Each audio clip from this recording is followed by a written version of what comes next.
Amazon stock fell 1.23% today, the same day the company's 8K filing with the SEC confirmed it had closed a 13.97 billion Canadian dollar corporate bond offering.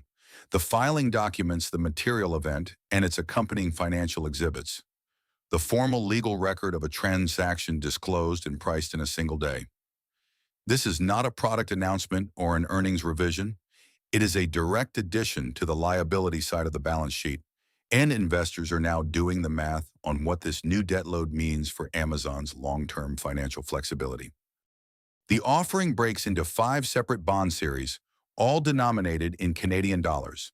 Maturities run from 2029 out to 2056, a 27-year ladder. Coupon rates step up with duration. The shortest dated notes priced at 3.4% per year, while the longest dated 2056 paper carries a 5.0% annual coupon. Amazon has locked in fixed-rate capital at 5 distinct points along the Canadian yield curve. That ladder structure is intentional, spreading refinancing obligations across decades rather than concentrating them in a single maturity window.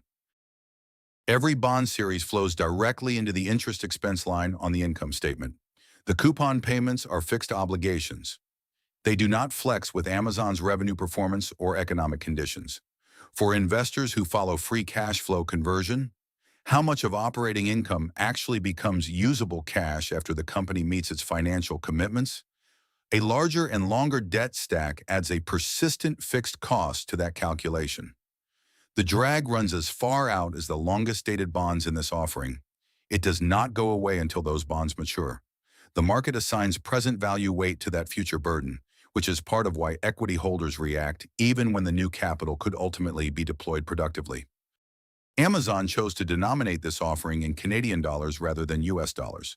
That is a deliberate treasury decision with at least 2 overlapping rationales. First, Amazon runs substantial retail and cloud infrastructure operations in Canada. AWS has expanded its Canadian data center footprint considerably in recent years, meaning natural Canadian dollar revenue streams already exist to service CAD-denominated debt. This is standard match funding practice that reduces foreign exchange exposure on the balance sheet. Second, the Canadian institutional market, pension funds, insurers, and asset managers with mandates for long-dated investment-grade paper, represents a distinct pool of capital beyond Amazon's U.S. domestic buyer base. Both rationales reinforce each other. Amazon is a frequent issuer in global debt markets, and large investment-grade companies routinely run multi-currency bond programs to optimize funding costs, diversify their investor base, and match assets to liabilities across currencies. What distinguishes today's transaction is the scale within a single currency, a substantial commitment denominated entirely in Canadian dollars, and a duration profile that stretches well into the 2050s. A multi-tranche deal of this size typically signals strong institutional demand. Long-duration investment-grade corporate paper from a global technology and retail leader is a natural fit for the liability profiles of Canadian pension funds and insurance companies, which seek to match their own long-dated obligations with long-dated assets. The 1.23% decline in Amazon stock reflects a direct investor reaction to new fixed obligations. Amazon's 8K filing describes the use of proceeds as general corporate purposes, boilerplate that leaves the capital deployment question open. That question matters. The investment case for new long-dated debt depends entirely on what the capital produces. Accretive deployment justifies the coupon. Below-cost deployment erodes equity value over time. Credit agencies will update their models with the new debt figures from this filing. The metric they track is interest coverage. How many times over operating income covers annual interest expense? If Amazon's revenue growth outpaces the growing interest stack, that ratio holds.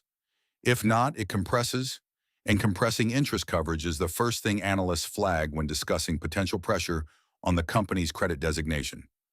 Bottom line, Amazon closed a significant new debt offering today, denominated in Canadian dollars, fixed rate, spread across multiple series, and running decades into the future. The stock fell on the news. The 8K tells us the structure of the transaction. What it does not yet tell us is what Amazon intends to do with this capital. That is the question that determines whether today's debt addition was strategically sound. And the answer will come from future earnings disclosures, not from today's filing.